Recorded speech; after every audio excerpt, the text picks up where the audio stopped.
오늘로써 구원과 복음 특강은 오늘로써 마무리하려고 합니다.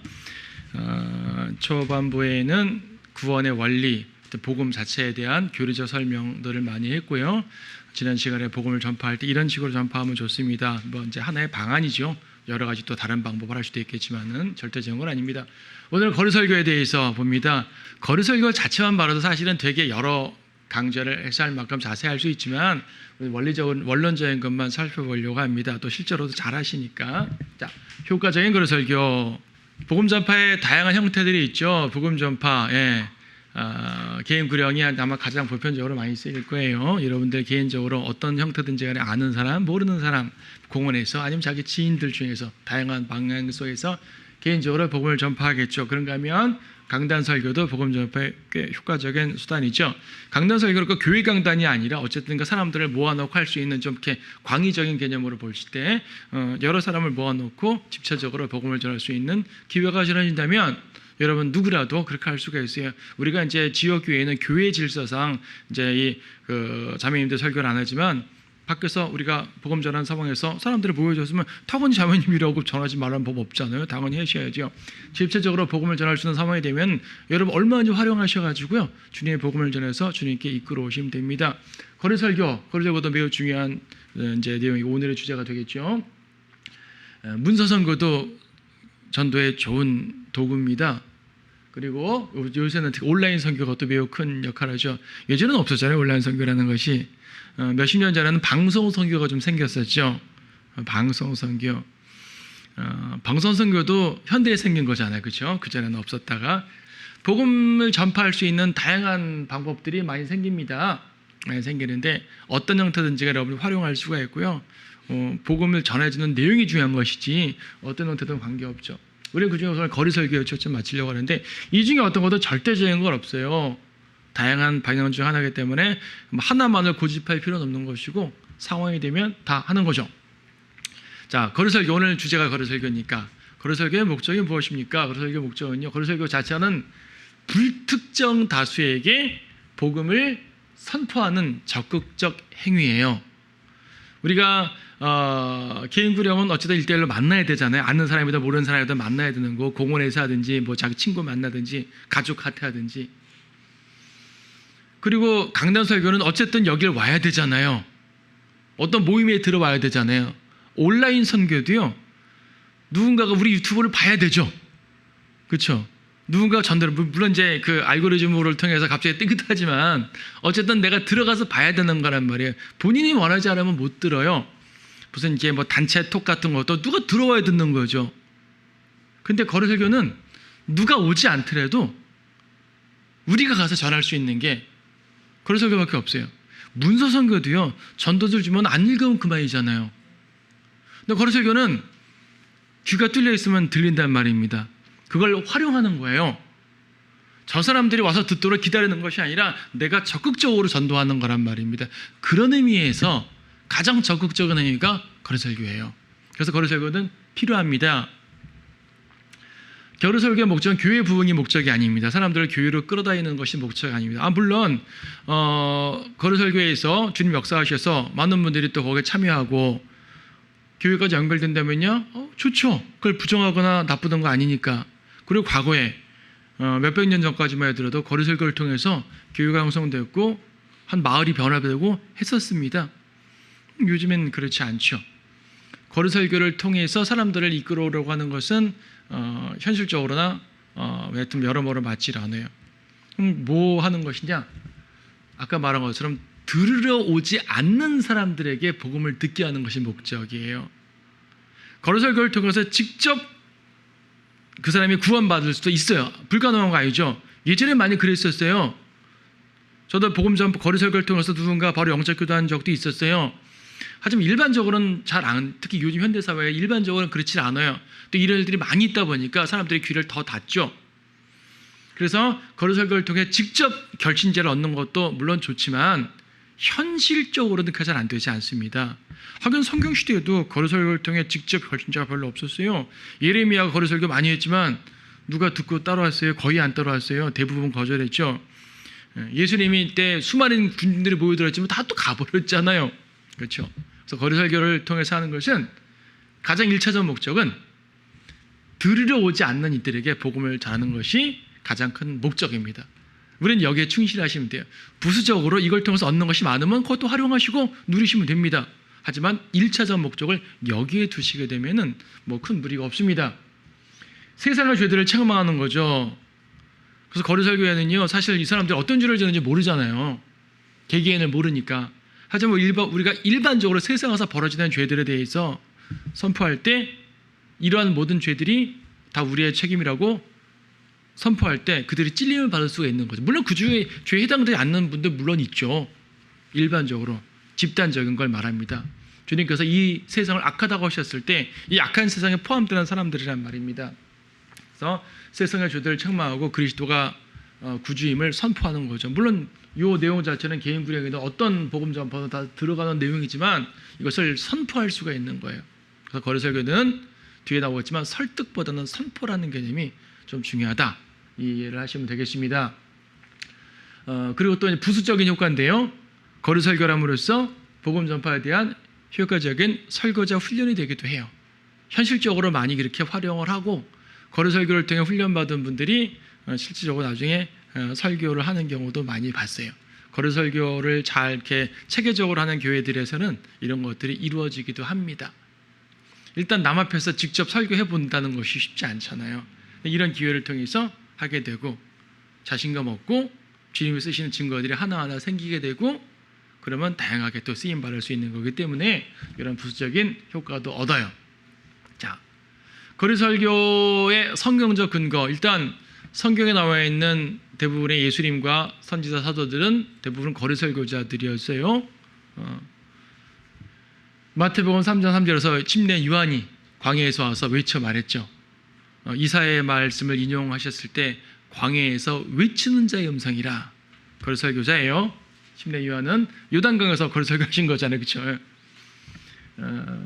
요한복음 5장 37절은 예수님께서 장막절에서 그 명절의 가장 큰 날 주님이 성전에 서서 외치시길 그랬어요.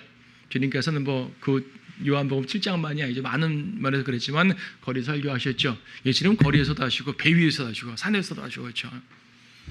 회당에서도 하셨어요. 전혀 안 한 거 아닙니다. 하지만 거리에서 주로 많이 하셨고 집들에서 하셨고 하여튼 주님께는요 모든 곳이 설교단이었었어요. 예레미야를 많이 인용해놨는데 예레미야도 거리에서 많이 설교했죠. 예레미야 19장에서 예레미야는 거리에서 성전에서 왕궁에서 등등등 정말 예레미야는 예루살렘 곳곳을 누비면서 설교한 사람이에요. 예레미야 19장 2절에서 동문 입구 옆에 있는 흰놈의 아들의 골짜기로 가서 내가 내게 해줄 말들을 거기서 선포하여 말하라. 흰놈의 아들 골짜기, 예루살렘 남쪽에 있는 이제 그 무덤들이 있는 우상 숭배에 있던 그런 자리들인데 말하자면 우상 전 앞에서 선포하라는 얘기예요. 그들의 죄를 선포하라는 얘기죠. 22장에서는 유다 왕의 집에 내려가서 이 말을 구하라. 왕의 집, 왕궁 앞에서 혹은 궁정 안에 들어가서 할 수도 있을 것이고 왕궁 앞에서 설교를 했습니다. 25장 2절에서는 선지자 예레미야가 유다의 모든 백성과 예루살렘의 모든 거민에게 구하여 말하기를, 이건 정말 거리에서, 예루살렘 거리에서 전한 것이고요. 26장에서는 주의 집의 뜰에 서서, 성전에서 했던 거죠. 성전 안에 있는 강단에서 했단 말이 아니라 주의 집에, 성전에 드나드는 이 이제 사람들이에요. 특히 성전에 드나든다는 말은 뭐냐면 경배하러 온다는 얘기잖아요. 하여튼 종교 행위를 하러 온 사람들이잖아요.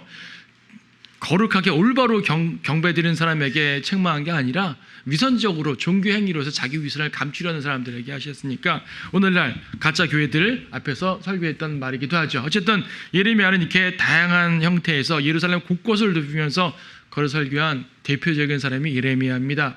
대부분 거절당했죠.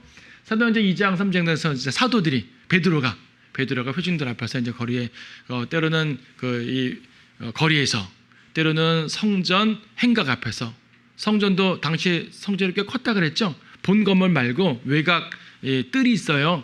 회랑들이 있고 행각들이 있고 사람들이 많이 몰려드는 말하자면 이제 광장 포럼 같은 곳인데 거기서 설교를 한 거예요. 자, 하여튼 거리 설교제입니다. 근데 여러분, 거리 설교를 필요 이상으로 강조하는 교회들에서 이 부분들을 매우 많이 제가 지금 설명드린 것들을 계속 강조해가지고 이래서 거리 설교를 꼭 해야 된다라고 말합니다. 당연히 뭐 거리 설교의 근거는 성경 시대에 주님과 사도들이나 선지자들이 거리 설교한 것들이 중요한 근거가 되죠. 하지만 당시에는 거리 설교 이외에는 방법이 없던 시대거든요. 이것을 우리에게 적용하는 건 매우 좋은 근거가 되지만 절대적인 거는 아니잖아요. 듣지 않는 자들에게도 전하라 하신다. 에스겔 2장 7절 여기 인용된 걸 보면 그들이 듣든지 그만두든지 간에 너는 내 말을 그들에게 고할지니. 아까 아페지에서 거리 설교의 목적과 가장 통하는 내용입니다. 그들이 안 들어도 전하라는 얘기입니다. 개인 구령은 안 들으면 못 전하거든요. 듣기 싫어 가셔야 못 전해요. 더 이상 할 수가 없어요. 근데 거리 설교는 그 사람들이 안 듣고 그냥 지나쳐도 설교할 수가 있습니다. 전하는 것, 그렇게 하려면 거리 설교밖에 없어요. 가장 효과적인 거예요. 시대가 지나도 이것은 정말 중요한 효과적인 내용이죠. 잠언 8장에서는 지혜라는 이제 의인화시켜서 말할 때 지혜가 부르짖지 아니하느냐, 명철이 그 음성을 높이지 아니하느냐, 그녀가 높은 곳 꼭대기에 길 내거리에 있어서 성문들과 성읍입구와 문들로 들어오는 자리에서 부르느니라. 지혜를 의인화시켜서 말하는 건데 성읍 곳곳에서 설교하잖아요. 바로 의로 돌이키라고. 돌이키라는 것이 설교예요. 그냥 저주를 선포하는 게 복음이 아니라 그랬습니다.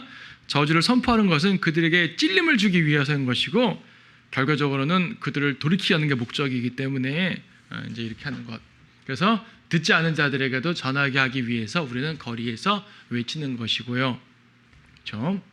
하지만 거리 설교는 서두에 말한 것처럼 복음 전파의 다양한 방법 중에 하나지 절대적으로 유일한 방법은 아닙니다.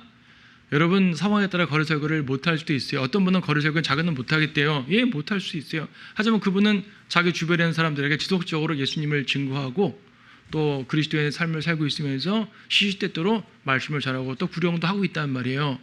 뭐 거리 설교 한 사람하고 그렇게 한 사람하고 누가 더 나은 사람이라 우리가 함부로 이렇게 계산적으로 평가할 수가 없는 거거든요. 다 주님 안에서 효과적으로 사역하는 분들이기 때문에 거리 설교 이러한 유익이 있기 때문에 이렇게 하는 겁니다라고 하는 것이지 거리 설교를 안 했다고 저 사람 이 복음도 안 전한다 이렇게 함부로 말해서는 안 된다는 얘기죠. 그렇게 오해를 하신 적이 또 없지 않았어요. 전에 어떤 분이 교회에 와가지고 우리 교회 거리 설교해요 물을 때 그 당시에 우리가 안 하는 기간이었단 말이에요. 그래서 저희는 지금 안 하고요. 이렇게 하려고 합니다. 그랬더니 그 다음부터 교회 안 나왔어요. 그분이. 그런 분도 있었어요. 뭐 다른 일 때문에 안 나왔겠지만은 그때 거리 설교를 물어보고 지금 안 합니다. 그래서 안 나와. 더 이상 정하고 말을 안 하고 가더라고요. 뭐 거리 설교 안 해서 안 온단 말이죠. 뭐 이런 분도 있어요. 아니 뭐 욕할 거 없어요. 그분은 그걸 되게 가치 있게 취급하는 분일 수 있으니까. 그래서 이제 교회로서는 다양한 복음 전파를 해야 되기 때문에 교회로서는 거리 설교를 하는 것이 옳습니다. 다만 교회 성도들이 모두 참여하고 안 하고는 다른 차원이죠. 다른 방법으로 참여하셔도 된다는 얘기예요.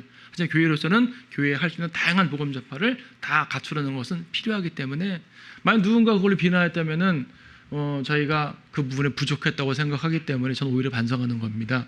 무조건 그분들 욕할 필요는 없어요, 사실은. 자, 거리 설교의 특징. 자, 구체적으로 들어갑니다. 거리 설교를 해보셔서 알고 뭐 직접 설교하든지 거리 설교 참여해서 복음 전도지 나눠주시는 자매님들 같이 계시지만은 거리 설교의 특징이 뭡니까? 사람들의 귀를 기울이지 않는 특징이 있어요. 이거는 뭐 어느 나라나 마찬가지일 것 같아요. 옛날에 뭐 필라델피아 교회 시대는 거리 설교가 모아들기도 했었나 봐요. 예수님도 설교하니까 모아들었잖아요, 사람들이. 이제 안 그래요. 현대는 더욱더 안 그럽니다. 사람들의 귀를 기울이지 않습니다. 대부분은 거절하거나 무관심하죠. 무관심합니다. 기울이지 않아요. 자, 이가 거리 설교의 가장 큰 특징이에요. 그럼 이것을 어떻게 극복할 것인가, 어떻게 할 것인가가 우리의 이제 그 과제가 되겠죠. 명확한 메시지가 전파되어야 됩니다. 귀를 기울이지 않기 때문에 더더욱 명료한 단어들과 짧은 문장들로서 탁탁 전해줄 필요가 있어요. 긴 설명이 이제 간혹 거리 설교할 때 설명을 장황하게 하시면은 장황하게 할 필요 없어요라고 말하는 게 그 내용 자체가 틀려서가 아니라 어째 저 말을 다 안 듣는단 말이에요. 여러분 책을 볼 때는 문제가 좀 서너 줄 긴 문장도 있어요.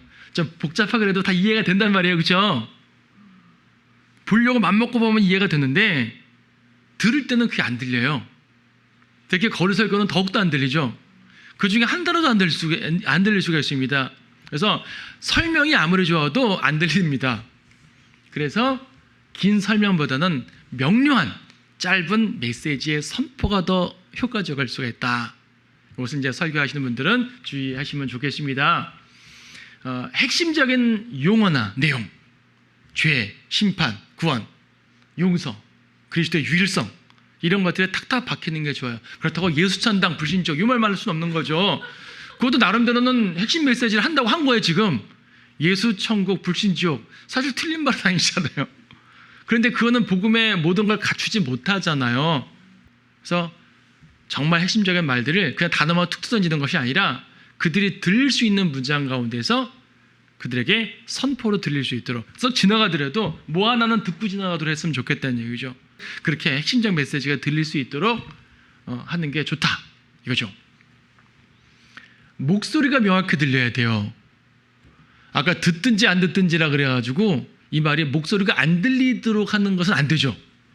목소리는 정확히 메시지는 들리는 상태에서 그 사람들이 듣든지 거절하든지 하란 말이지, 그 사람에게 들리든지 안 들리든지 전하라는 말은 당연히 아니죠.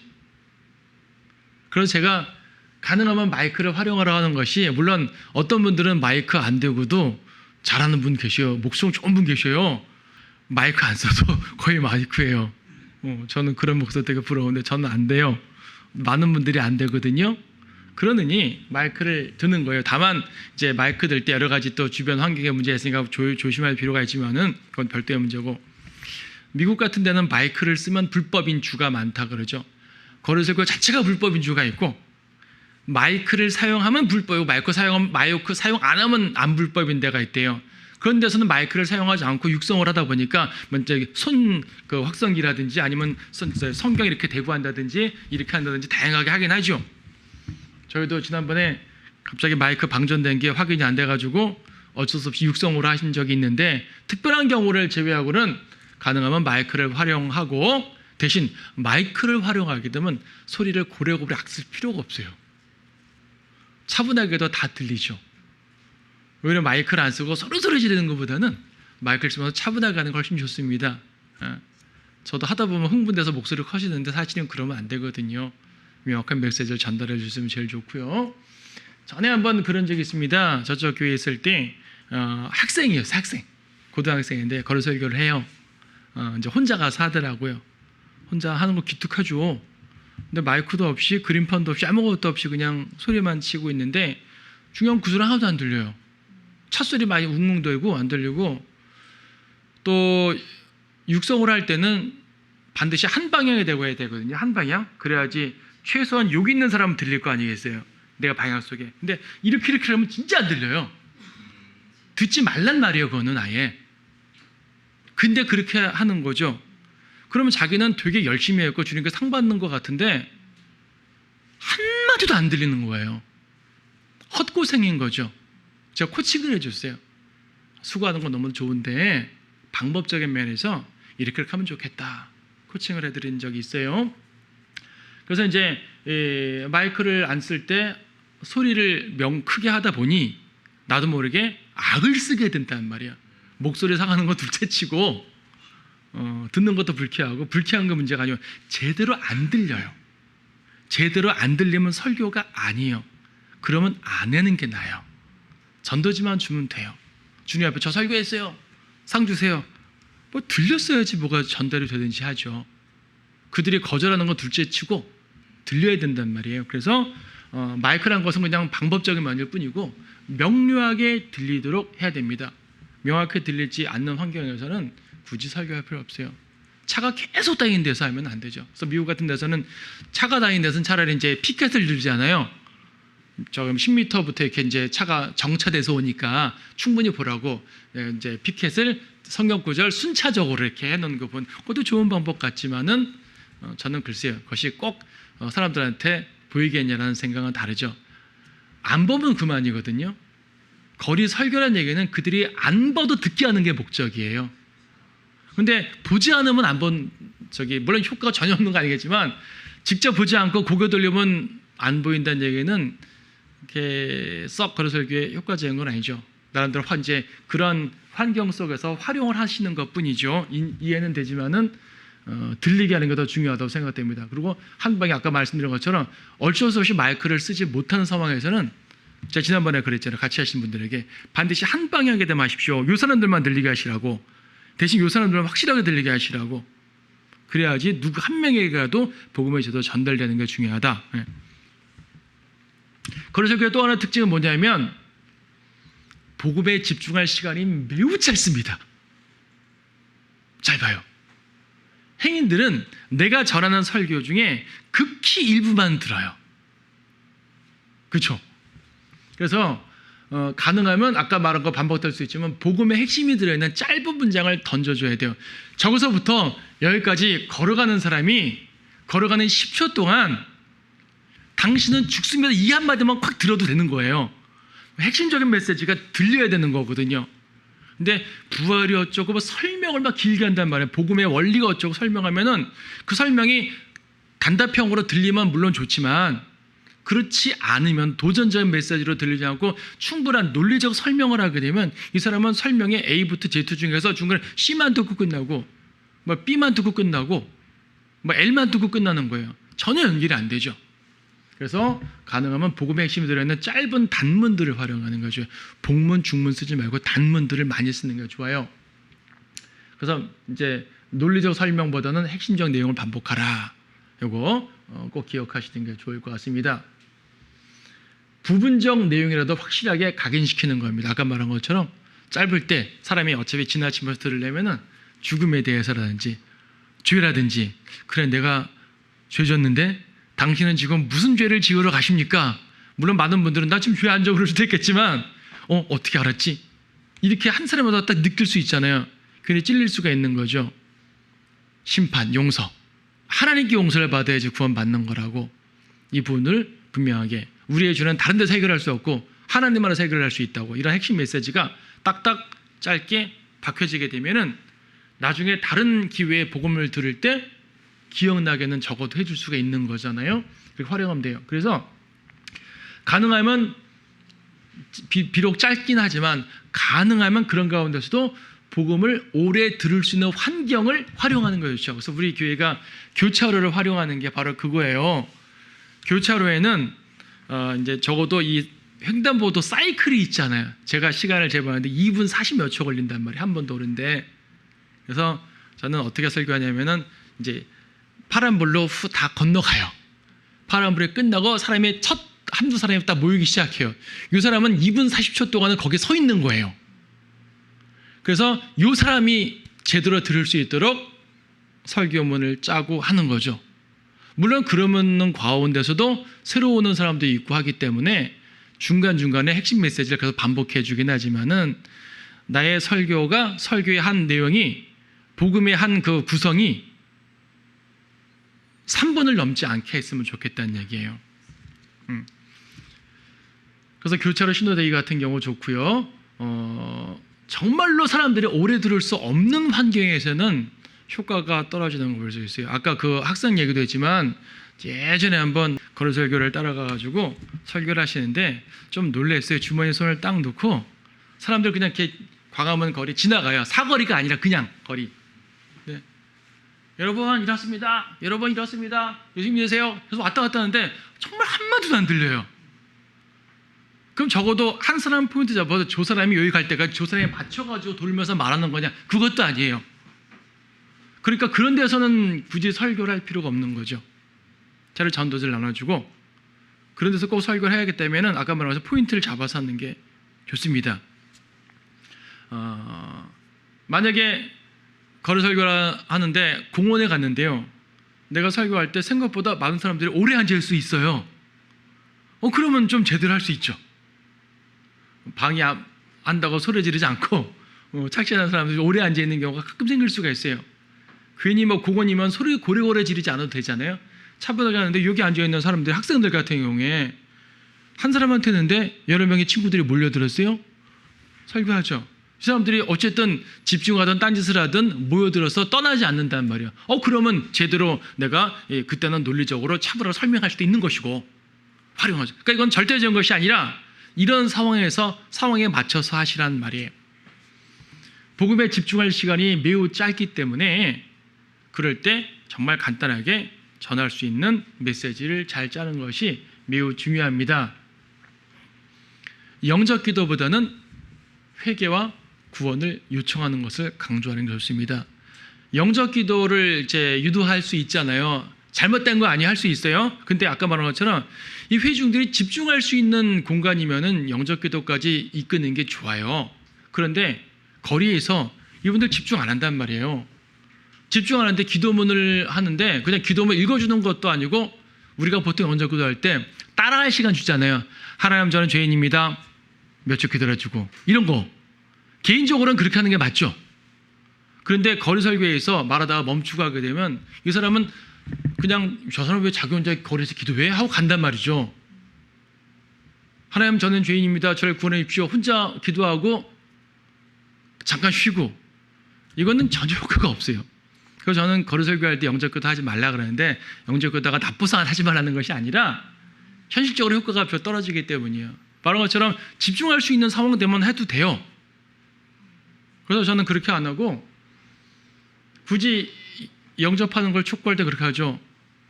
여러분 그러므로 주님께 회개하십시오. 하나님 저는 죄인입니다. 라고 말하십시오. 딱딱 끊어서. 주님 저를 구원하십시오. 라고 말하십시오. 이러면 그 말을 다 들리거든요.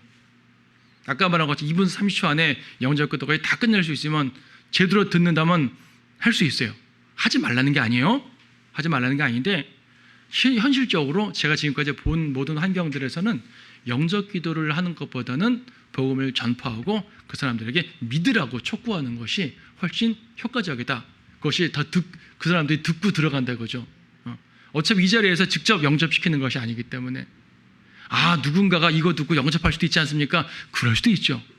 만회하면 그럴 수도 있어요. 정말 그것을 기대한다면 하셔도 돼요. 절대 하지 말라는 말 아닙니다. 효과적으로 그렇다는 얘기예요. 그래서 저는 이런 식으로 합니다.